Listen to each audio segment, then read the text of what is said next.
a la farmacología. Introducción a la farmacología es para entender cómo estudiamos a los medicamentos. Primero, ¿qué es un medicamento? ¿Qué es un fármaco? También se les conoce como xenobióticos, ¿ok? Voy a poner por acá. Ya. Un fármaco es un xeno, viene de una sustancia ajena a nuestro cuerpo, ¿ok? Xenobiótico. Y esta sustancia es un principio activo, ¿ok? ¿A qué me refiero con principio activo? Es una sustancia que va a generar un determinado efecto, ¿ok? Por ejemplo, uno podría decir que yo tengo una caja y dentro de la caja hay un celular. ¿Cuál es ese principio que me va a dar el beneficio, el efecto que yo realmente voy a utilizar? El celular. La caja la voy a botar. Igual, cuando ustedes hablen de medicamentos, la empresa, no sé, la farmacéutica, les puede decir que el medicamento se llama, no sé, un nombre X, ¿ok? Aunque le ponga la farmacéutica. Pero el principio activo es una sustancia química en específico que dentro de nuestro cuerpo causa un efecto. ¿Okay? Ese es el principio activo. El excipiente es entonces eso que transporta al principio activo. Es como quien dice la caja, es el excipiente de un celular. Luego están las características físico-químicas de los fármacos. Esto hace referencia a que los medicamentos tienen características físico-químicas que los hacen especiales y los hacen distintos entre sí. Y como los hacen distintos entre sí, pues van a tener diferentes formas de administrarse, de actuar. Primero está la solubilidad. Aquellos medicamentos que son hidrosolubles se van a distribuir mejor en la sangre, porque obviamente en la sangre hay pues plasma y el plasma es simplemente líquido. Entonces, este líquido de la sangre va a unirse, como son moléculas de agua, se van a unir con otras sustancias que también sean afines al líquido. Y ahí tenemos medicamentos hidrosolubles. En cambio, los de medicamentos liposolubles son aquellos que prefieren ir directamente hacia donde están tejidos, células. Estos medicamentos entonces son aquellos que se administran, por ejemplo, a través del tejido celular subcutáneo, por ejemplo, por vía intramuscular, por poner algunos ejemplos. Luego está el grado de ionización. ¿Qué es esto de grado de ionización? Y acá presten mucha atención porque esto preguntan mucho los doctores, está en todos los libros de farmacología, es lo primero que van a ver de los medicamentos. El grado de ionización te dice qué tanta carga positiva o negativa tiene un medicamento. O si no tiene carga, no está ionizado. Si no está ionizado, quiere decir que no tiene carga, o sea, está neutro. Si está ionizado, puede tener carga positiva, puede ser protonado o puede tener carga negativa. Acá, por ejemplo, vemos como una molécula neutra se ioniza, gana carga positiva, gana un protón y se convierte en un medicamento ionizado. Y se pregunta, ver esta cosa de química con las células. Pasa que una molécula que es neutra y que obviamente no tiene carga, no va a tener ninguna dificultad para pasar a través de los lípidos de la membrana celular. Si acá tenemos una membrana celular, recuerden que la membrana celular tiene fosfolípidos, ¿no? Estos fosfolípidos básicamente no tienen carga. Los fosfolípidos no tienen carga, ok, recuerden eso. A diferencia de los aminoácidos, de las proteínas, ¿no? Entonces, como no tienen carga, se unen a algo que tampoco tiene carga, y eso sería una molécula neutra. Entonces, una molécula neutra puede atravesar fácilmente las barreras, las membranas de las células, a diferencia de una molécula de carga positiva, ionizada. No pasa fácilmente la membrana porque si tiene carga negativa, positiva, no se va a poder unir a algo que no tiene carga. Positivo se une con negativo, negativo con positivo, pero si tiene carga, perdón, si me trato de unir a algo que no tiene carga, no se va a poder. Por eso es que se prefiere que los medicamentos tengan carga neutra. ¿Esto ocurre en el 100% de los casos? No. Pero vamos a ver cómo se permite que los medicamentos puedan tener una carga neutra para atravesar las membranas. Y ustedes se preguntarán, Brigitte, ¿por qué yo quiero que un medicamento tenga carga neutra y atraviese la membrana? Ya está dentro de la célula y entro, pero ¿qué hace? Dentro de la célula el medicamento hace todo. Alterar receptores, proteínas, básicamente actuar sobre la célula, dentro de ella. Entonces no me conviene que el medicamento se quede solamente fuera, sin efecto, ¿ya? Entonces aquí es cuando establecemos a los ácidos y bases. Los ácidos son esos medicamentos que tienen la capacidad de donar protones. Y yo les pregunto, si yo, por ejemplo, tengo 100 celulares, ¿voy a tener capacidad de donar un celular? Por supuesto. Pero si yo tengo un celular, tengo 0 celulares, ¿voy a tener capacidad de donar? No. Entonces, ¿qué medicamentos son capaces de donar protones, donar estos iones hidrogeniones? Aquellos que tienen iones hidrogeniones. Por ejemplo, aquí vemos al ácido clorhídrico. Tiene la capacidad de donar porque, mira, se le expone al agua o se le expone a algún determinado medio y se disocia, o sea, se divide en este hidrogenión y en el cloro, ¿no? Que es la otra parte de esta fórmula química. ¿Okay? Esto es con fórmulas químicas para entenderlo. Pero aquí tenemos, por ejemplo, otro ácido. Este ácido se disocia parcialmente, como dice acá, por eso se llama ácido débil. ¿Y a qué se refiere a que se disocie parcialmente? Se refiere a que no se va a disociar por completo de toda la fórmula química. Por ejemplo, acá tenemos H. H que se queda acá en esta segunda parte de la fórmula química. Entonces no se ha disociado completamente, solo se disoció uno de ellos. ¿Ok? Esa es la diferencia entre ácido débil y ácido fuerte. Y acá vamos a ver con las bases fuertes y las bases débiles. Nuevamente vemos acá una base fuerte. Es una base que se disocia completamente. Ah, pero stop. ¿Cómo sé yo que es una base?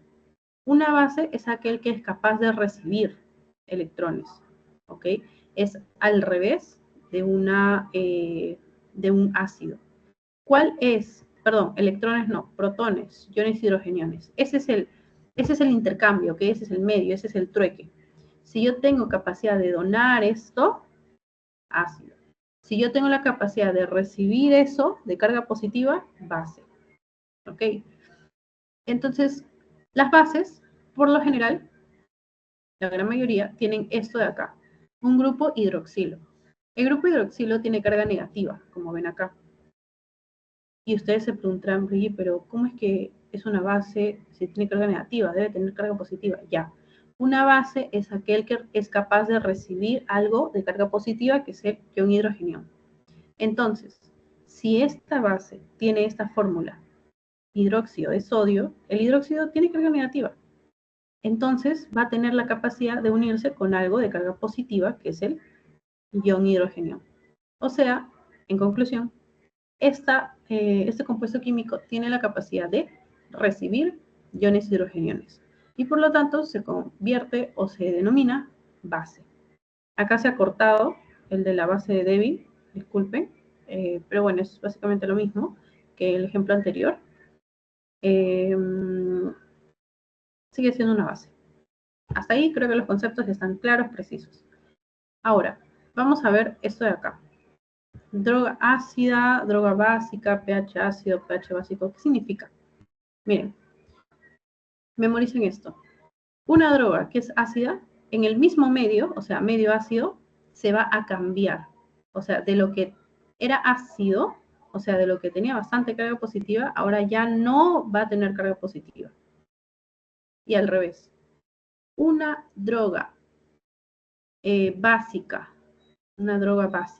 en su mismo medio básico, ya no va a tener carga negativa, ni positiva tampoco, ya no va a tener ninguna carga. O sea, ya no va a estar ionizado. No ionizado, no ionizado. ¿Ok? Ahora, si una carga básica yo le expongo a un medio ácido, va a seguir con ionización, va a seguir con carga. ¿Por qué? Porque ácido positivo, básico negativo, va a seguir con carga. Están ahí las cargas. Luego, droga ácida en medio básico, igual, sigue ionizado. ¿Ya? Entonces, un concepto. ¿Qué es el pKa? ya hemos visto que este compartimento al que yo expongo la droga puede tener un pH ácido. pH es la concentración de iones hidrogeniones. ¿Qué tantos iones hidrogeniones hay ahí? Ácido quiere decir que hay muchos iones hidrogeniones ahí. Básico quiere decir que hay poquitos iones hidrogeniones ahí. Entonces el pKa te dice a qué medio, ácido, básico, a qué medio, qué pH debe tener un medio para que esa droga sea la mitad ácida y la mitad básica. Ese es el pKa. Es el pH del ambiente al cual la mitad de la droga está básico y la otra mitad ácido. Perdón, ionizado o no ionizado. ¿Por qué es importante saber cuál está no ionizado? Porque recuerden, no ionizado, no carga, es la forma que mejor se va a absorber por los tejidos, porque mejor va a pasar a través de las membranas. Chicos, por favor, pueden poner en el chat un puntito si hasta ahí vamos todo bien, ¿se entiende?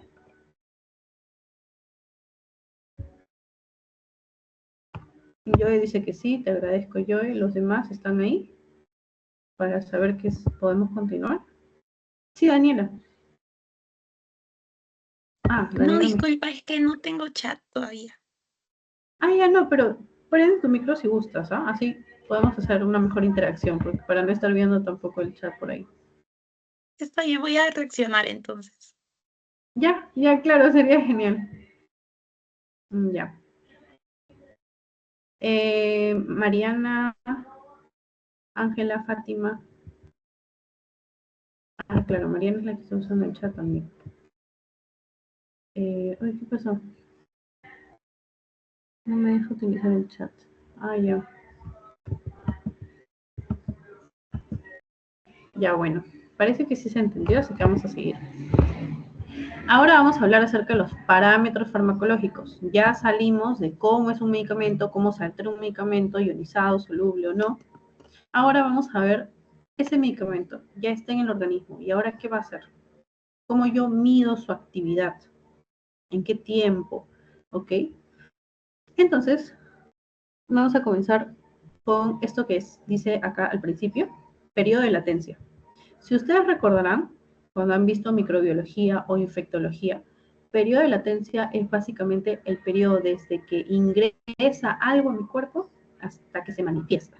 Ese es periodo de latencia, ¿ok? Algo que está latente quiere decir que está ahí apagadito, dormidito, como que no se hace notar. Pero cuando ya salgo de ese periodo de latencia, ya me hago notar. Entonces, el periodo de latencia es desde que se administró hasta que se hace notar con su efecto. Y en este esquema yo tengo dos ejes, un eje X, ¿no? Y un eje Y. El eje X me habla de cómo voy progresando en el tiempo, ¿no? Cada palito, por ejemplo, puede ser a la hora, a las 2 horas, a las 3 horas. Y el eje Y se refiere a la concentración. Mientras más arriba estoy del eje Y, quiere decir que más concentración tengo. Por ejemplo, esto puede ser 5 miligramos, 10 miligramos, 15 miligramos, 20, 30, 40 y así. Entonces, miren, el periodo de latencia parece que duró acá, no sé, supongamos 15 minutos y termina justo, el periodo de latencia justo termina cuando la concentración de ese medicamento llega a 25 miligramos. Eso quiere decir que la concentración mínima que ha realizado un efecto, porque ya salí del periodo de latencia, ya hubo efecto, es 30 miligramos. A esa concentración mínima se le conoce como concentración mínima efectiva, concentración mínima eficaz. ¿Ok? Es la mínima concentración que tiene efecto. Vamos avanzando un poco. Entonces, conforme el fármaco va ingresando a mi cuerpo, ¿no? Supongamos que es administrado por vía oral, va a través de la vía digestiva, va a comenzar a ingresar a la sangre, ¿no? Porque se absorbe el medicamento. Y conforme va absorbiéndose en la sangre, va aumentando en sangre. Y esa es la curva que estamos viendo. Es que ingresa el medicamento y va aumentando la concentración en sangre. Ya tengo efecto, termina el periodo de latencia, esa es la concentración mínima eficaz. Sigue aumentando la concentración en sangre, hasta que llega un punto en el que ya todo el medicamento está en sangre, es lo máximo que puede estar en sangre. Entonces luego ya comienza a bajar un poquito. Esa concentración se conoce como concentración máxima. Concentración máxima. ¿Qué pasa si yo administro más de ese medicamento? Bueno, si quieres más efecto, lo puedes hacer. Pero llega un punto en el que hay una concentración determinada del medicamento que ya es dañino para las células. A esa concentración se le conoce como concentración mínima tóxica. Obviamente, si yo sé que 80 miligramos es la concentración mínima tóxica, o sea, que a 80 miligramos voy a tener toxicidad, ¿ustedes van a querer administrarle a su paciente esos 80 miligramos? No. ¿Van a querer administrarle 70? Bueno, si es necesario, todavía se acepta, porque no llega al rango de toxicidad. 60, 50, bueno. Hay estudios que se les hacen a los medicamentos para saber cuál es su concentración mínima tóxica. Obviamente no es en humanos, es un estudio en una fase preexperimental, o sea, es un estudio que se hace en animalitos. Entonces, tenemos hasta el momento esos 3 parámetros. Vamos a seguir bajando. Llega un punto en el que el medicamento en la sangre ya es mínimo, mínimo, mínimo, y por lo tanto ya llega un punto en el que deja de tener efecto. Esa concentración a la que deja de tener efecto es concentración mínima efectiva. ¿Okay? Concentración mínima efectiva. Lo mismo, concentración mínima efectiva que inicia el efecto y concentración mínima efectiva que termina el efecto. Este tiempo que está acá, esto que está acá, es muy, muy importante. Es el tiempo de eficacia. ¿Y por qué les digo que es muy importante? Porque hay medicamentos que son tiempo dependientes. Se los van a enseñar, ¿ok? Si mal no recuerdo, los medicamentos tiempo dependientes son los aminoglicósidos. Y ya me olvidé el otro. Pero bueno, la cuestión es que, ¿qué significa esto del tiempo? Si un medicamento tiene más tiempo de eficacia, ¿no? Perdón, lapsus, me estoy confundiendo con este de acá, ya decía yo. El tiempo de eficacia es en el eje X, ¿no? Por el tiempo, ya, lapsus. Si un medicamento tiene más tiempo de eficacia, eso quiere decir que yo lo puedo administrar una vez al día y todo el día me va a durar el efecto del medicamento. Pero si yo lo administro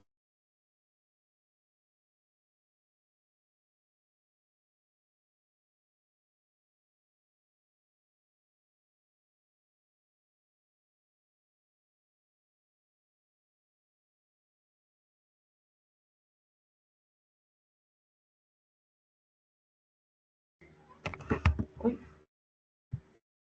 ¿se me escucha? Si no, ya, lapsus. Ese es el tiempo, ¿ok? ¿Cuál es el tiempo máximo? Es el tiempo al que se alcanza la concentración máxima, como se ve acá. Este de acá es el IE, ¿no? Como ven acá, es la intensidad del efecto. Te dice básicamente la diferencia entre la concentración máxima y la concentración mínima, ¿no? Y la intensidad del efecto de acuerdo a la diferencia de estas concentraciones, ¿no? Por ejemplo, supongamos que la concentración máxima, no sé, es 40 y que la concentración mínima es 30. Es diferente a tener una concentración máxima de 40 y tener una concentración mínima de 10. O sea, miren la intensidad del efecto de este de acá y miren la intensidad del efecto de 40-30. ¿Ok? Obviamente, este de acá, el segundo ejemplo, te habla de que se alcanza un efecto con una concentración mínima de 10 y que llega a 40, pero el primer ejemplo que te coloco acá quiere decir que necesito una mayor concentración del medicamento para recién tener una concentración mínima efectiva, pero que la concentración máxima es la misma. ¿Ok? Luego está el área bajo la curva. Creo que en inglés es area under curve. El área bajo la curva te habla de la biodisponibilidad de un medicamento. Y ustedes se preguntarán, ¿qué es eso de biodisponibilidad? Ya, el área bajo la curva es justamente esto, miren, el área bajo la curva. Bajo la curva que hace el medicamento conforme aumenta la concentración y baja la concentración en sangre. O sea, el área bajo la curva te va a decir todo el medicamento que va a estar disponible para un efecto. Porque miren, si yo voy fuera del área, o sea, si yo voy fuera de la curva, ¿qué tengo? Miren, imagínate que voy fuera de la concentración máxima. Vamos a pintar acá de verde, de celeste. Estoy aquí en la concentración máxima. E imagínate que yo voy fuera del área bajo la curva. Ya, pero ya dejé de tener concentración porque ya eso es lo máximo. Voy a tener un efecto realmente importante para la salud del paciente. No. ¿Ok? Entonces, el efecto importante para la salud del paciente está en el área bajo la curva. Y a ese efecto importante se le conoce como biodisponibilidad. Disponibilidad quiere decir lo disponible para el efecto. Y bio en un ser humano. Entonces, como yo calculo el área bajo la curva es este de acá. Uy, perdí el punterito. Ya, lo calculo así, miren. Ya, aquí está. Área bajo la curva, biodisponibilidad. Biodisponibilidad, ¿cómo lo calculo? En base al área bajo la curva. ¿Cómo? Calculo primero el área bajo la curva del medicamento, pero administrado de manera intravenosa. Y ustedes se preguntarán, pero ¿por qué intravenosa? Pasa que cuando uno administra de manera intravenosa, va directo a la circulación sanguínea, ¿no? Se llama intravenosa. Como va directo a la sangre, obviamente la biodisponibilidad es del 100%.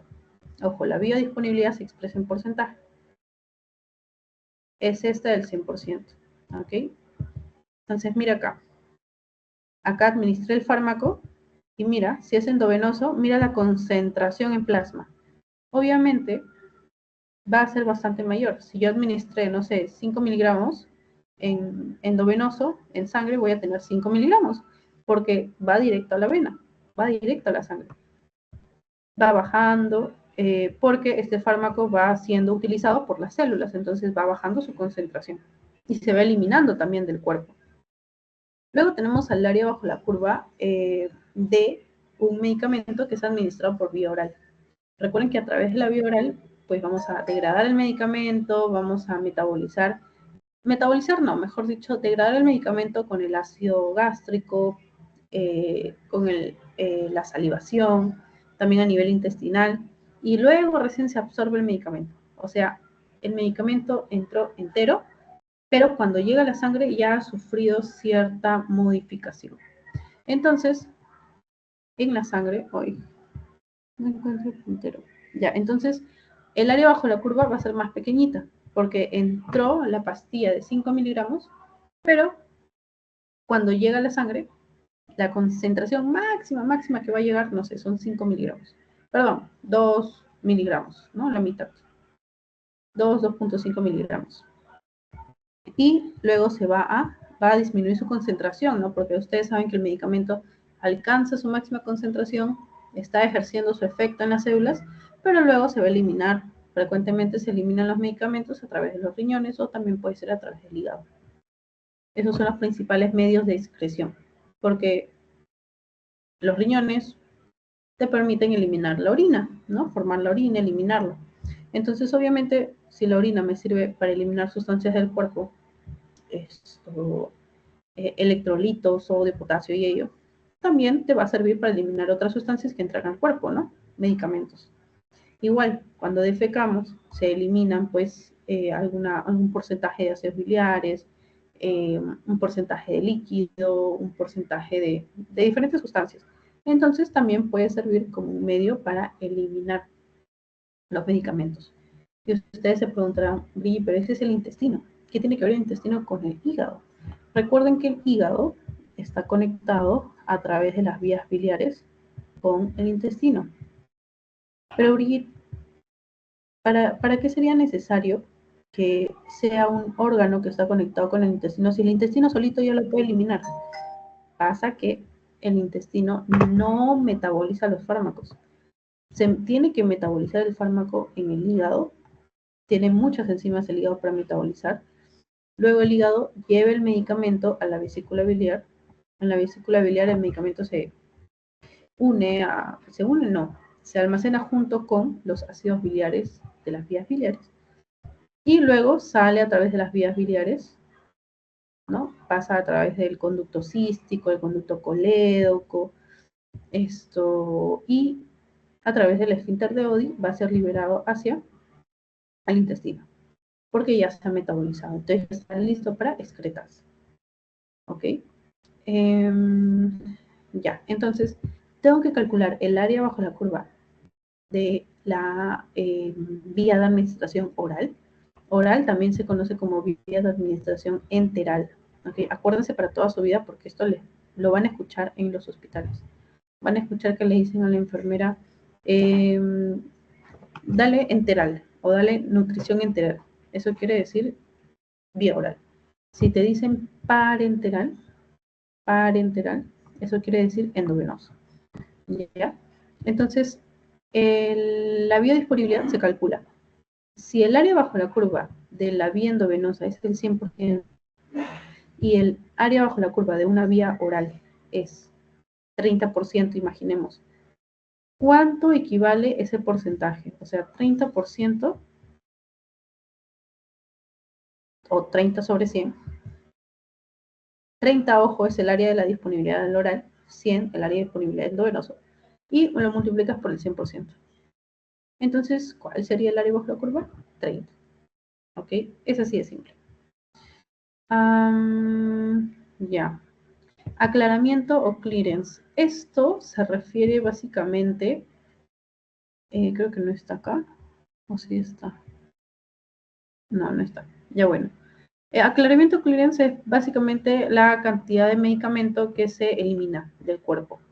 Y obviamente el medicamento donde estaba en la sangre. Entonces, cuando hablamos de aclaramiento o clearance, no es que solo hablamos de cuánto de medicamento se elimina, sino hablamos de un volumen de sangre que se elimina. Repito, el medicamento se transporta por la sangre. Entonces, para que el medicamento se elimine, también se tiene que eliminar esa parte de esa sangre o ese volumen de sangre por donde estaba transitando. Por lo tanto, el clearance es el volumen de plasma que se depura completamente un medicamento por una unidad de tiempo. ¿Ok? Ya, ¿qué es esto de semivida o tiempo de vida media? Como dice acá, es el tiempo necesario para reducir la concentración en un 50%, recordando la cinética de primer orden. O sea, la eliminación es proporcional a la concentración. El tiempo de vida media quiere decir básicamente el tiempo necesario, como dice acá, para reducir la concentración en un 50%. O sea, si la concentración al principio era 50, ¿en qué tiempo la concentración llega a un 25% en el plasma? ¿No? Ese es el tiempo de vida media.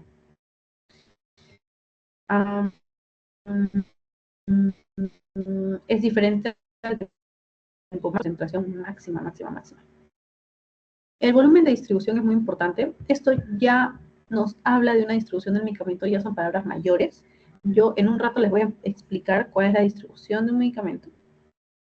Se refiere al líquido necesario, ojo, líquido se refiere al plasma.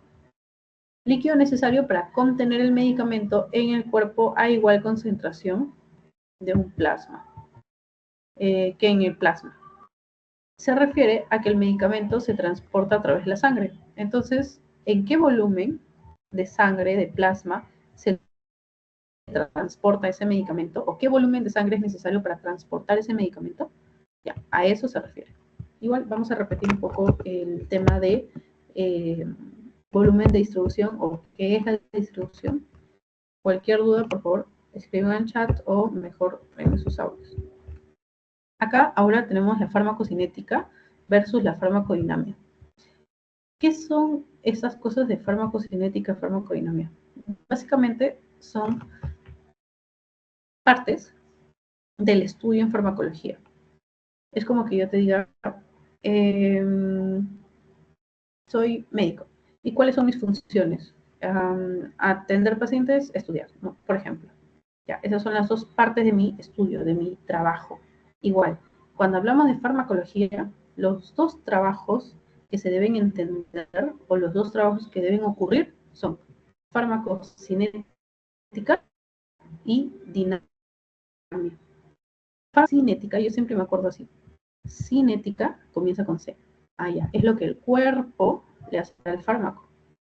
En cambio, el fármaco dinámico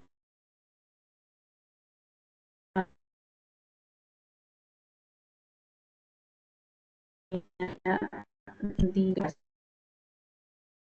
¿Y a qué se refiere esto? Se refiere a que el cuerpo, una vez que el medicamento está dentro de él, pues lo va a cambiar completamente. ¿Ustedes creen que el medicamento, esa pastillita que ustedes consumen cuando están malitos, no ese paracetamol, ustedes creen que ingresa esa pastilla y cuando llega a su intestino está intacta? No. El medicamento sufre cambios por el propio cuerpo, por las secreciones, por el ácido, qué sé yo, por las bacterias, por todo. En cambio, farmacodinamia es, ok, partecita del medicamento que ha sufrido esa farmacocinética llega o termina llegando a la célula. Y dentro de la célula, ¿qué efecto tiene? Eso es la farmacodinamia, cómo juega el medicamento, cómo es la actividad, la dinámica del medicamento. ¿Okay? Por eso es que aquí el medicamento está apuntando al hombrecito.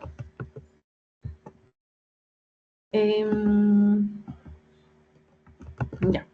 Entonces vamos a comenzar como la farmacocinética. A grosso modo, porque luego les voy a presentar el esquema.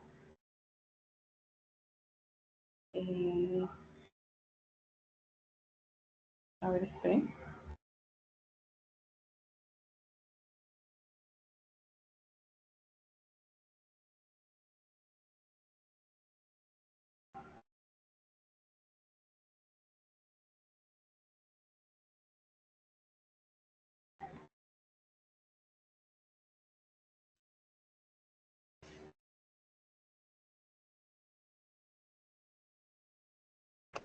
Ya, bueno. Vamos a comenzar primero con este esquema general de la farmacocinética, lo que el cuerpo le hace al fármaco. Primero, el fármaco se va a liberar en una parte del cuerpo. Por ejemplo, acá tenemos la vía subcutánea. Ya, el fármaco está en la jeringa, ok, pero ¿qué pasa? O sea, de pronto entró, pero ¿a qué parte del cuerpo? Ahí, en este caso está entrando a la piel. Se está liberando, depositando. A eso se refiere la fase de liberación. Algunos la consideran, algunas no. Para recordar las fases de la farmacocinética deben recordar la palabra ADME, A-D-M-E. Y como les digo, algunos la consideran a la liberación, entonces le colocan LATME, LATME. Otra vía de administración es la vía endovenosa, ¿no? Acá, bueno, este es un paquete de transfusión, creo que no es el mejor ejemplo, es este de acá, el medicamento, ¿no? A veces van a ver que así se administra esto. Los medicamentos endovenosos están en un tubito que se llama Volutrol, búsquenlo en internet, lo van a ver cuando vayan al hospital. Es un tubito delgado, medio blanquecino, que se llama Volutrol y que tiene un sistema de goteo. Acá tiene como un chuponcito y va a comenzar a gotear y gotear y gotear el medicamento. ¿Ok? Y ese medicamento va a gotear a través de la vía endovenosa. Y así es como va a llegar al cuerpo. Y acá tú puedes ajustarnos cuántas gotas. Obviamente no es que dicen, ya ponle a ver 20 gotas, 10 gotas, como sea. No. Ellos calculan, digo ellos, porque los médicos son realmente bastante expertos. Yo todavía no sé cómo hacer ese sistema de goteo, cómo calcularlo.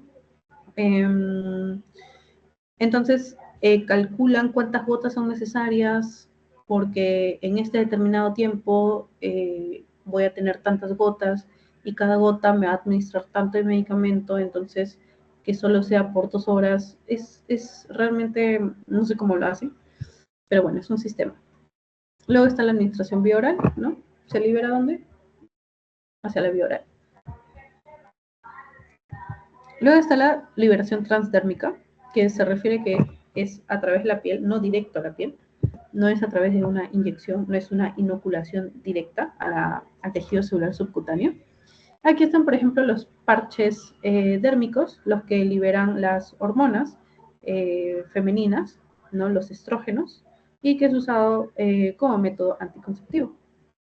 Finalmente está el método de la inhalación, es esto de acá, es el famoso puff, no recuerdo el nombre de ese, inhalador, lo conocen como inhalador.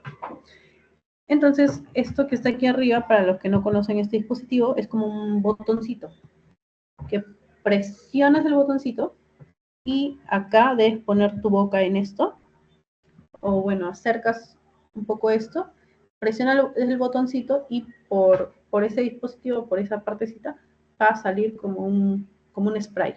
¿Okay? Entonces, se está administrando por vía inhalatoria. Este puff, si quieren saber un poco más, es básicamente un medicamento que es un beta agonista. Vamos a aprender más adelante qué son los beta agonistas. Es un beta agonista que lo que hace es abrir las vías aéreas. ¿Okay? Si tus vías aéreas están así constreñidas, como lo están en un paciente asmático, que pues sus vías aéreas están ahí con mucosidad, su músculo está comprimiendo ahí la vía, pues este puff lo que hace es decirle al músculo, oye, ya pues relájate, relax, estás ahí bien contraído, estás estresado. Entonces se relaja y se abre la vía aérea y la persona, qué alivio, ya puede entrar el aire a sus pulmones. ¿Ok? Es un beta agonista. Luego tenemos aquí la absorción del medicamento. La absorción del medicamento se refiere a que ya está el medicamento en algún tejido de mi cuerpo. Por ejemplo, por vía oral, ya está el medicamento en el esófago, en el estómago. Ya, pero ¿yo necesito el medicamento en el esófago, en el estómago? No. El medicamento lo necesito en la sangre, porque una vez que llega a la sangre, se va a ir, pero volando a cualquier parte del cuerpo donde le antoje al medicamento o para donde sea el medicamento. Entonces, ese proceso en el cual el medicamento pasa de ese órgano al que primero se liberó hasta la sangre se conoce como absorción. ¿Okay? Algo se absorbe hacia la sangre. Una vez que está en la sangre, se distribuye, pero como si fuese en una pista de carreras. A esa fase se le conoce como distribución. Entonces, ¿de qué depende una buena distribución? Tener un buen flujo sanguíneo, un buen gasto cardíaco, básicamente. Luego está el metabolismo. Ya. El metabolismo se refiere a que el fármaco ya está en sangre, pero antes de que ejerza su efecto, antes de que vaya así a cada célula a ejercer su efecto, tiene que modificarse un poco. ¿Ok? Por ejemplo, no sé, que una enzima del hígado, una enzima renal, cualquier enzima la modifique un poco para que recién tenga efecto. En ese caso, cuando se metaboliza para recién tener efecto, se conoce como profármaco. Profármaco. Bueno, no lo voy a escribir todo, ya lo saben. Ya, hasta ahí llegué. Ya, entonces se metaboliza el fármaco y gana más efecto. Pero también el metabolismo puede ir en el sentido contrario. Eso quiere decir que ya se distribuyó, ejerció su efecto y ahora lo vamos a metabolizar antes de eliminarlo. O sea, eso quiere decir, lo vamos a como pasar a reciclaje, ¿no? Cuando, por ejemplo, tienes un libro con muchas hojas que has usado y lo vas a reciclar, pues arrancas todas las hojas, los almacenas y eso a eliminarse, a reciclaje. Igual, agarran el medicamento, estos órganos, los procesan y dicen, ya está listo para eliminarse, te lo mando riñón, te lo mando hígado. Así es el metabolismo. Y finalmente la eliminación.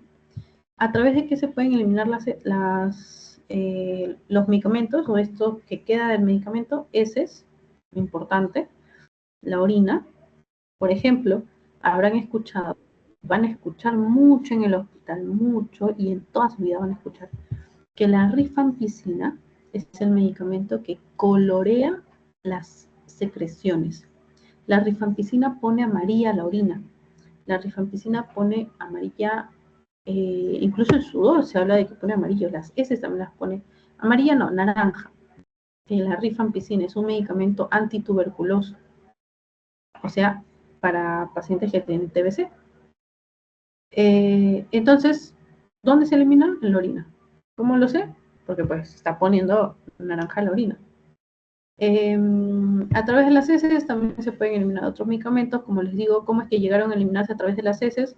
porque el hígado los metabolizó, los llevó a la vesícula, de la vesícula al intestino, del intestino al hígado al grueso y se eliminó a través de las heces. El sudor también sirve para eliminar medicamentos en menor porcentaje. El aire exhalado, por supuesto. Si acabas de administrar un medicamento a las vías aéreas, entró a las vías aéreas, ejerció su efecto, ¿a través de qué vía se va a eliminar? Por ahí, exhalando. ¿Ok? Ya. Entonces, esto que ven aquí a la derecha es básicamente el resumen de lo que les acabo de mostrar. Básicamente el resumen de lo que está a la izquierda. ¿Ok? Ingresa el fármaco parenteral, recuerden que es inyecciones a la vena. Oral, va al tubo digestivo. Sea cual fuere la vía de administración, el medicamento ahora va a estar en una cavidad del cuerpo, ¿no? Ya se liberó y ahora va a estar en una cavidad del cuerpo, luego se absorbe al plasma. Se absorbe al plasma y ahí se llama absorción. Una vez que el medicamento está en el plasma, vamos a introducirnos un poquito más qué pasa en el plasma.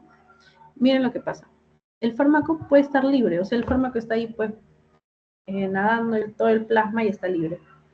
Pero ¿qué pasa? Que hay medicamentos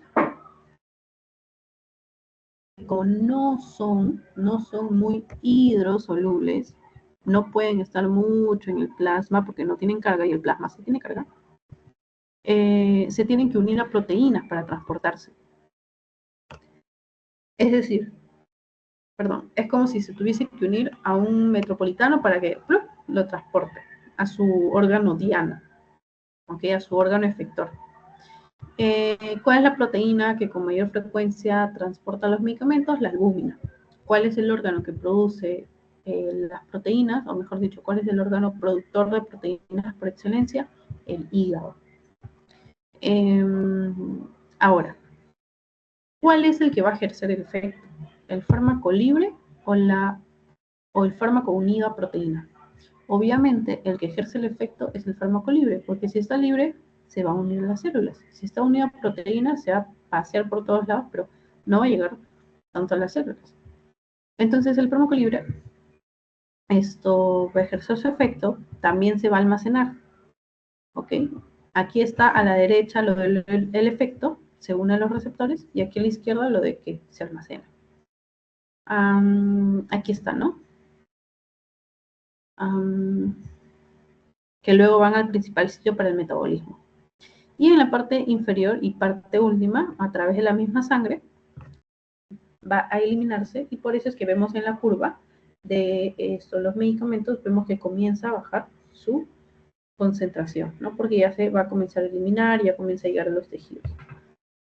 ¿Cuál es el sitio principal de excreción? En los riñones, ¿no? La mayoría de medicamentos. Entonces, este cuadro que está aquí abajo también lo resume, ¿no? LATME, liberación, absorción significa a la circulación,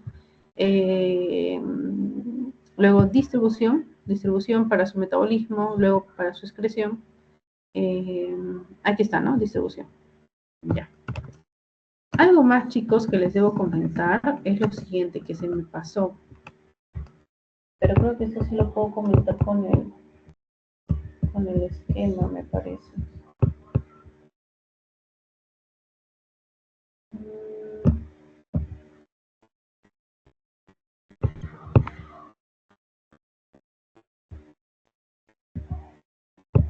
Ya, mejor se los pongo luego para no estar cambiando como que tablet, la y así. Es solo un concepto que quiero que se lleve, pero bueno. Aquí vamos a comenzar con la fase de esto. Ay, esto está incompleto. Ya bueno. Vamos a comenzar con la fase de liberación, ¿ok? Liberación y absorción. ¿Qué vías de administración existen? Las vías de administración que existen son todas estas las siguientes. Puedes administrar un medicamento por donde se te plazca. Incluso hay vía rectal. Vía sublingual, vía oral, vía transdermal, vía intradermal. Transdermal era lo que les decía, ¿no? Los parches. O por ejemplo, no sé si han visto ay, se me fue el nombre del bichito. Pero bueno, hay una infección que es por una bacteria. Esto por un hongo que produce la famosa sarna, ¿no? Creo que era Sarcoptes scabiei, ¿sí? Creo que sí, Sarcoptes scabiei. No, me estoy confundiendo. Hay un hongo que, no es el de la sarna, lapsus, borren eso.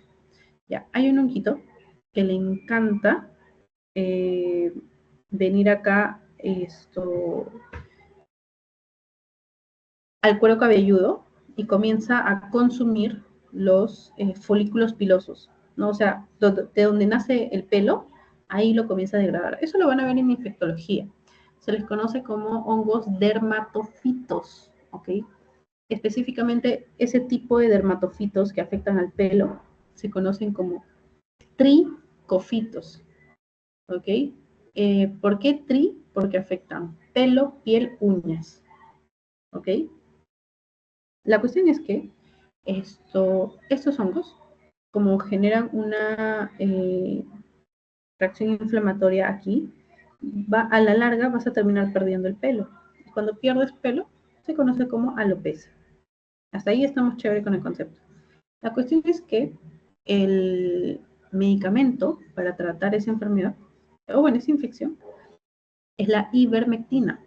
Ivermectina, hoy no me acuerdo la dosis. Ya bueno, la cuestión es que es ivermectina.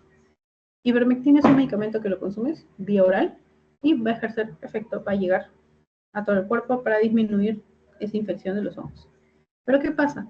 En mujeres gestantes no se puede dar la ivermectina. Es fetotóxica, es dañina para el feto. Entonces lo que se hace es, ok, tú no puedes consumir ivermectina por vía oral, pero te vamos a dar un medicamento que es en realidad una crema, ok, es una crema que te la vas a echar donde está la zona de la alopecia, ¿no? Pero es una zona chiquita producida por esa infección. Lo que vas a hacer es simplemente aplicarla. La aplicas y eso va a matar al hongo. Y uno se preguntaría, ¿no? ¿Qué tiene esa crema? Pues esa crema tiene antimicóticos, o sea, tiene el medicamento que va a ir en contra del hongo.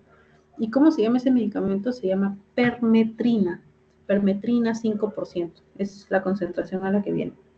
Entonces, ese es un ejemplo de un tipo de ungüento, crema, que tiene un medicamento y ejerce su efecto así. Y como les puse en el ejemplo, ¿en quiénes se usan? En aquellas que no pueden consumir medicamentos vía oral de repente. Vía subcutánea, como les mencioné, ¿no? Vía subcutánea era para medicamentos oleosos. Oleosos se refiere a medicamentos liposolubles. Porque en el tejido celular subcutáneo, pues tenemos, como dice su nombre, muchas células. Y recuerden ustedes, chicos, esta es pregunta fija de examen. Fija de examen. Los medicamentos que mejor se absorben en las células son los no ionizados. No ionizados. Y los que no son ionizados, los que no tienen carga, por lo tanto, ¿dónde se disuelven mejor? Liposolubles. Y si se disuelven mejor en lípidos, van a pasar mejor las barreras, porque la barrera celular está formada por fosfolípidos. Luego está la vía intramuscular. A ver un momento. A veces no veo este lapicito. Ya. Vía intramuscular.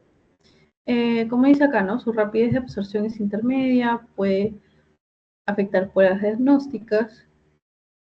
Luego está la vía intravenosa, ya que no tiene absorción.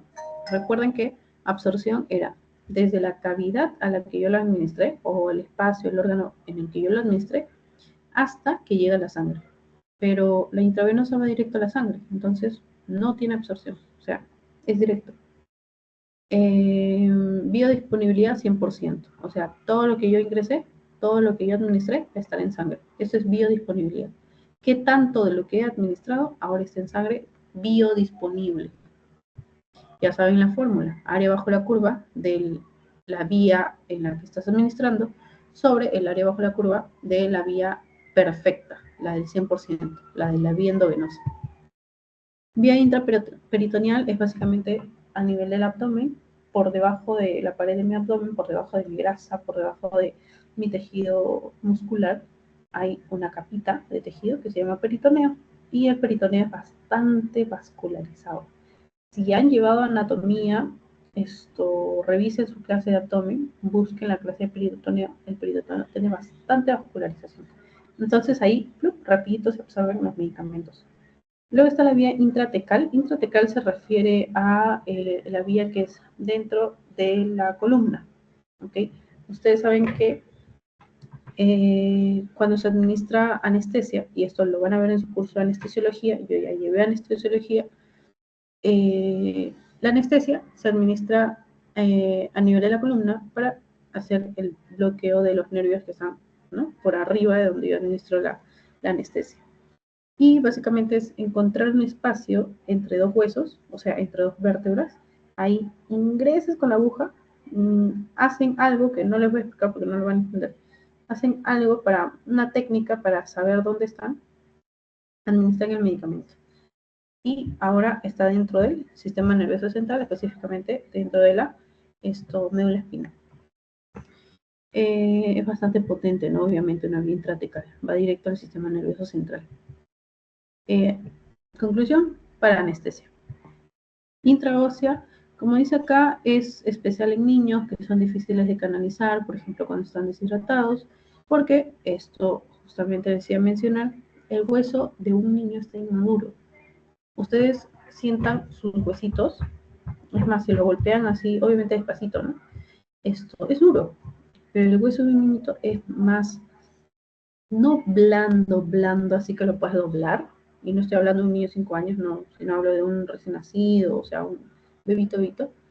Esto no es blando, así que lo puedes doblar, pero es menos duro, ¿ok? Porque todavía está en desarrollo, ¿ok? Recuerden que los huesos de los bebitos, de los niños, tienen, a ver, déjenme dibujar acá, no encuentro el lápiz.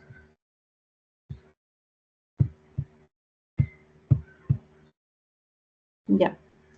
Si este es el hueso de un infante, recuerden que los huesos tienen un extremo que se llama epífisis, ¿no? Los huesos que están hacia los extremos.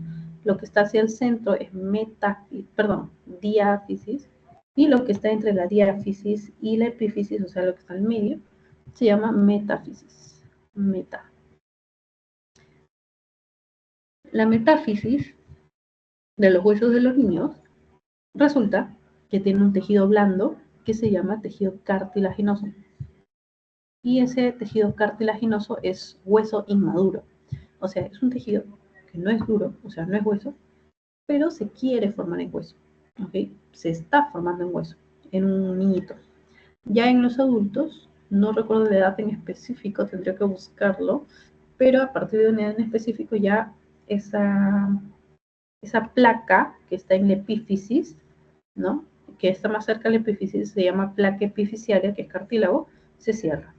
Entonces ya el adulto ya no puede crecer más porque ya el molde, porque ese cartílago es como un molde a partir del cual se produce hueso, el molde ya se fue, ya produjo todo el hueso que tenía que producir y ya terminó ahí la producción.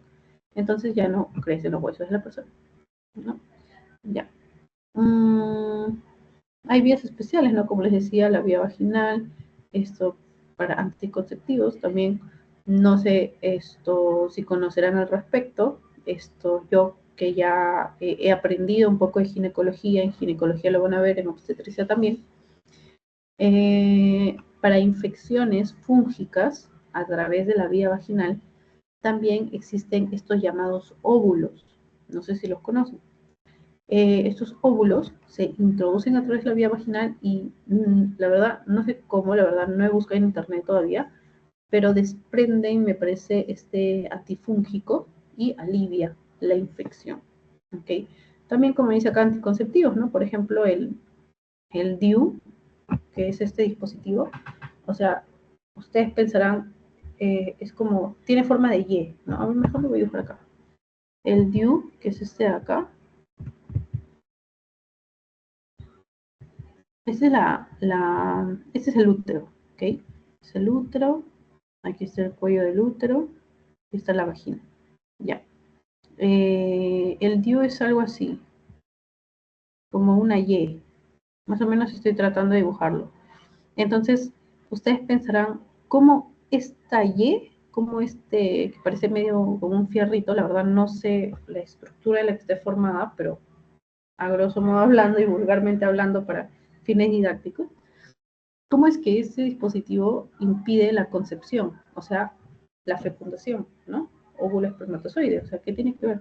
Pasa que este DIU desprende unas sustancias, la verdad no sé el nombre de la sustancia, pero sí recuerdo haberlo leído, unas sustancias que dañan al espermatozoide. No recuerdo el tipo de daño, no recuerdo el nombre de la sustancia, tendría que buscarlo, chicos, sinceramente, pero ese era su mecanismo de acción, básicamente lo que llegué a averiguar. Como les dije, ¿no? Vía rectal también se administran medicamentos, se ha dejado de usar. ¿Por qué se habrá dejado de usar?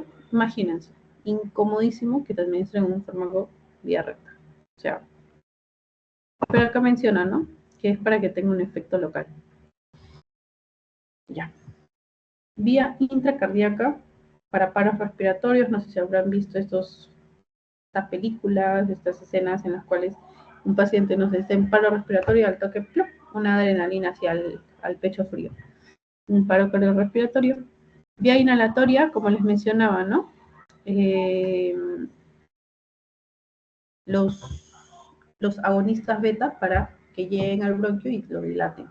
Eso lo van a ver cuando lleven neumología, cuando les enseñe el curso de asma, ahí van a entender un poco qué cambios ocurren en el bronquio para que se constriña, qué medicamentos le doy. Ahora es diferente que un paciente tenga asma una vez a la semana a que tenga los ataques de asma 7 veces a la semana. ¿Cuál es la diferencia? ¿Qué medicamentos le doy? Pero en síntesis, a un asmático le doy dilatador. ¿Qué también le dan un asmático? A ver, para que me entiendan. Pasa que este proceso asmático es una inflamación crónica, ¿ok? Es básicamente, imagínense que en su piel tienen una infección por un microorganismo toda su vida. Entonces, toda su vida, ¿qué va a salir por ahí?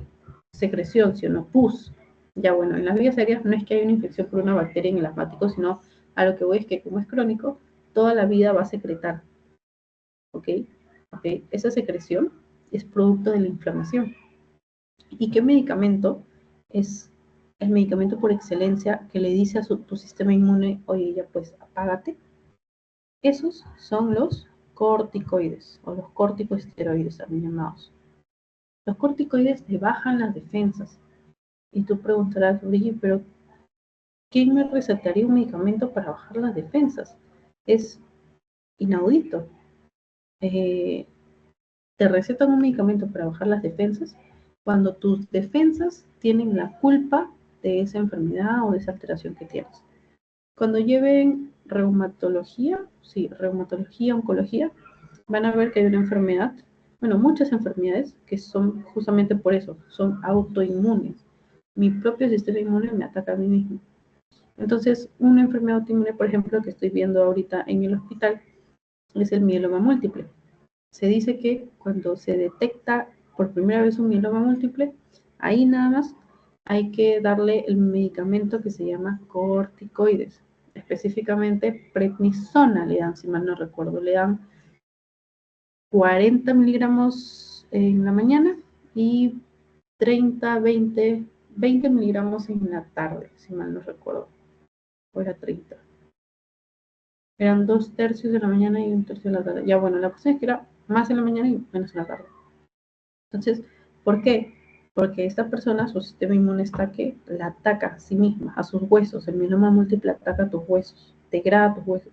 Entonces, ¿qué hacemos estratégicamente? Le damos un medicamento para que ese sistema inmune se apague. Esos son los corticoides, como la prednisona, como la prednisolona. ¿Cuál es la desventaja y por qué les contaba tanto de los corticoides?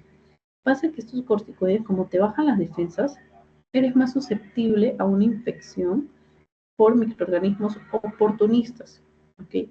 Un microorganismo oportunista es aquel que aprovecha la oportunidad en el que tienes tus defensas bajas, producto de la medicación, corticoides, para producir enfermedad. Y un ejemplo clásico, chicos, se van a acordar de mí cuando lleven medicina 1, cuando lleven medicina 2, cuando lleven infectología, se van a acordar de mí. Porque lo van a ver en sus pacientes, créanme, es bastante frecuente. Yo lo he visto en el hospital con mis docentes. La infección que con mayor frecuencia se produce es por hongos, y un hongo en específico, Cándida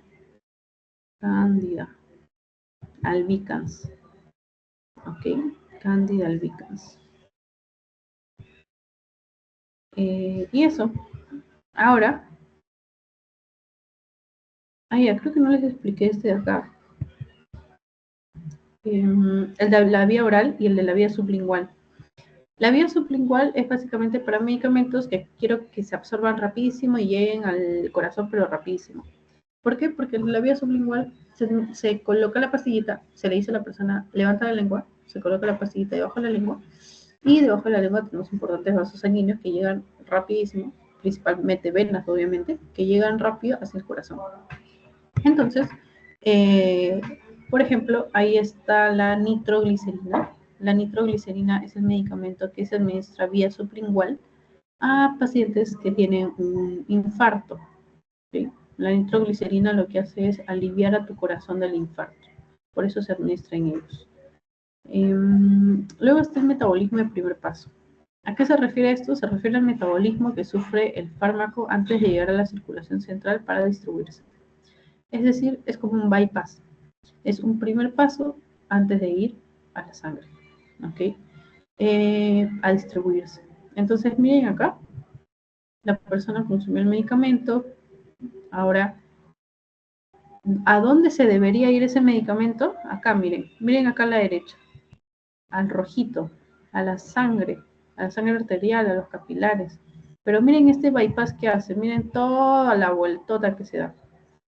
Ya, a ese metabolismo extra que se da antes de ingresar a la circulación, o sea, antes de la absorción neta, se le llama metabolismo de un primer pasito, primer paso. ¿Y dónde se produce el metabolismo de primer paso? Principalmente hígado. El hígado le encanta robar medicamentos para metabolizarlos.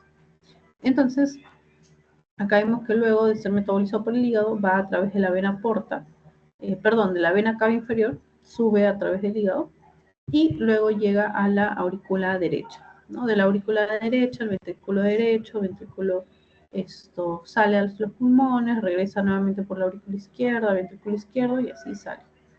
¿Ok?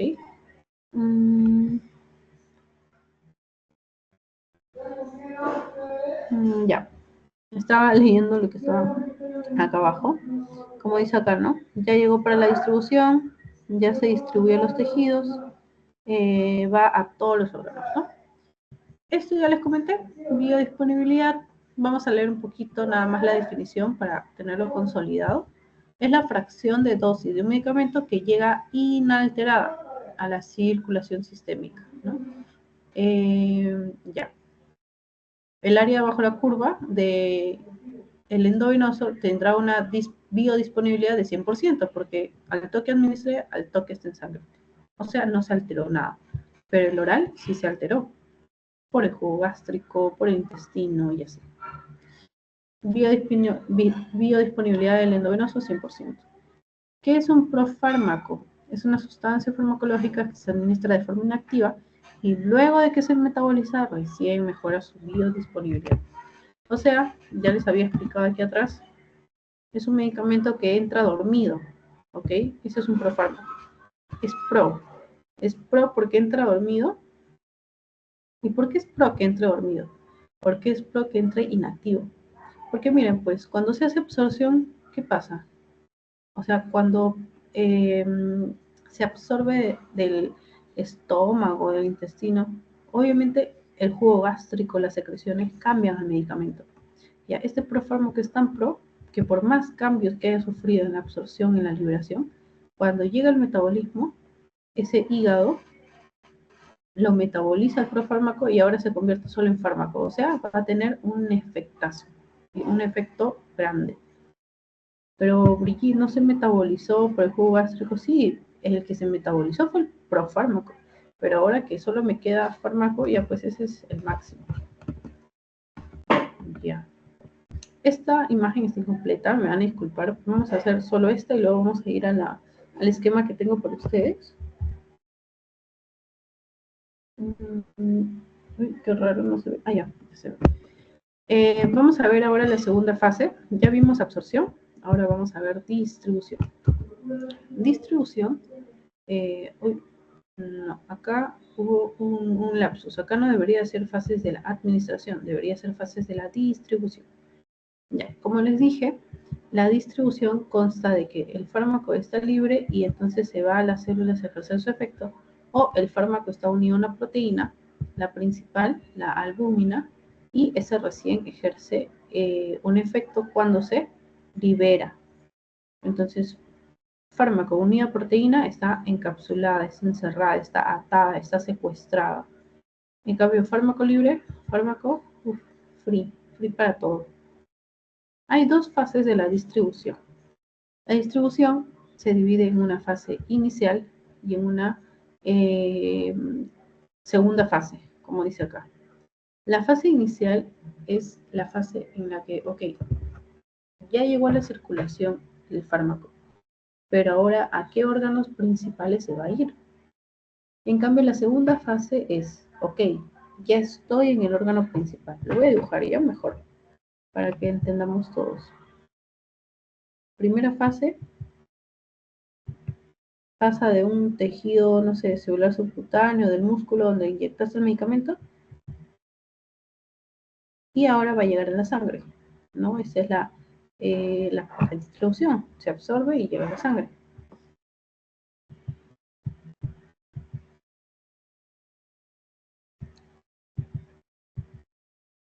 Supongamos que esto que está aquí al medio es un riñón, y esto que está aquí en la parte de arriba es sangrecita que está llegando al riñón. El medicamento, supongamos que quiere actuar en una célula del riñón, le he dibujado acá al costado, una sola célula del riñón. ¿Cómo se llama? Desde que ingresa el medicamento hasta, a la circulación, hasta que llega a su órgano diana, al gran órgano. Se llama primera fase.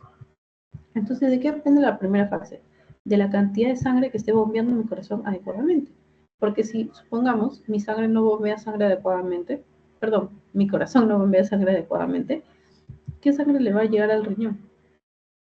Mucho menos que sangre le va a llegar a la célula, pero el principal es el riñón.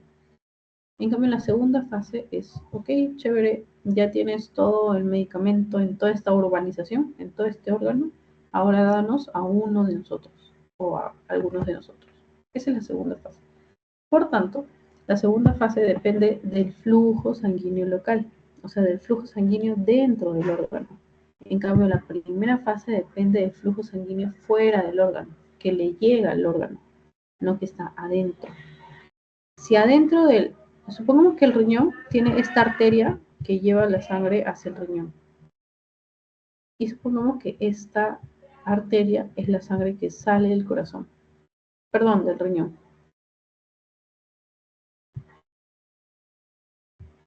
Ya. Si yo digo que hay una buena fase inicial, quiere decir que le está llegando buena sangre al riñón. Buen flujo sanguíneo, buen gasto. Pero ¿qué pasa si yo digo que la segunda fase no está bien? Ah, ya, eso quiere decir que dentro del riñón, o sea, para que cumpla su función, ¿no? En este caso producir orina, no hay un buen flujo dentro del riñón. ¿Ok? Ya. ¿Dónde es más rápida la fase inicial? En corazón, riñón, hígado, cerebro. ¿Cómo sé yo o cómo reconozco que es más rápida? El corazón, chicos, sin corazón, sin riñón, sin hígado, sin cerebro, no vivimos. Son los órganos más importantes. Un accidente, no sé, automovilístico que te genere sangre del corazón, fuimos. En el riñón fuimos, en el hígado fuimos, en el cerebro menos, o mejor dicho, más. Ellos son los que necesitan, estos órganos son los que necesitan más oxígeno, más nutrientes. A diferencia de donde el metabolismo es más lento, músculos, vísceras, piel, grasa, porque no tiene mucho volumen, esto no son órganos vitales, como quien diría. Son órganos importantes, sí, pero vitales, no. Este esquema sirve para graficar lo mismo de la primera y segunda fase. Esto sería la primera fase, ¿no? En sangre libre. Y esto sería la segunda fase.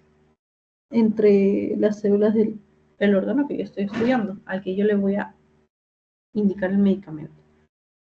Por eso es que pongo acá que la segunda fase depende de la liposolubilidad. porque en la segunda fase es donde ya voy a entrar a la célula. ¿Ya? Esto lo puse porque en la teoría se menciona que los medicamentos deben atravesar barreras, por ejemplo, la barrera hematoplacentaria, pero es floro. Finalmente, la fijación hística, bueno, acá está el texto anterior. La fijación hística es básicamente la fijación a los tejidos. La capacidad para ingresar depende de liposolubilidad. Uy, un lapsus, se copiaron esquemas de otras clases. Hasta ahí, chicos, ¿me pueden decir si todo se ha entendido? Uy, creo que ya no se ve. Pueden escribir en el chat si está todo claro, por favor.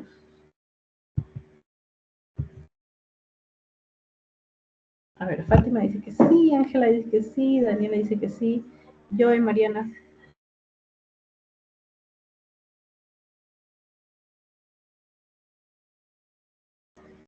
Ya, bueno, asumiré que son por ahí. Chicos, ha pasado 1 hora y 20 minutos aprox, 10 minutos aprox, así que vamos a hacer un descansito de 5 minutos para tomar agua. Yo también tengo que tomar agüita. Y volvemos, ahora sí voy a compartirles el esquema para seguir avanzando. ¿Ya? Nos vemos en 5 minutos, sería 7:36. A las 8 tenemos que acabar, pero vamos a salirnos un poquito más, 8:10 estaríamos acabando para terminar con todo el tema, porque hay que saber al revés al derecho, farmacocinética, farmacodinámica.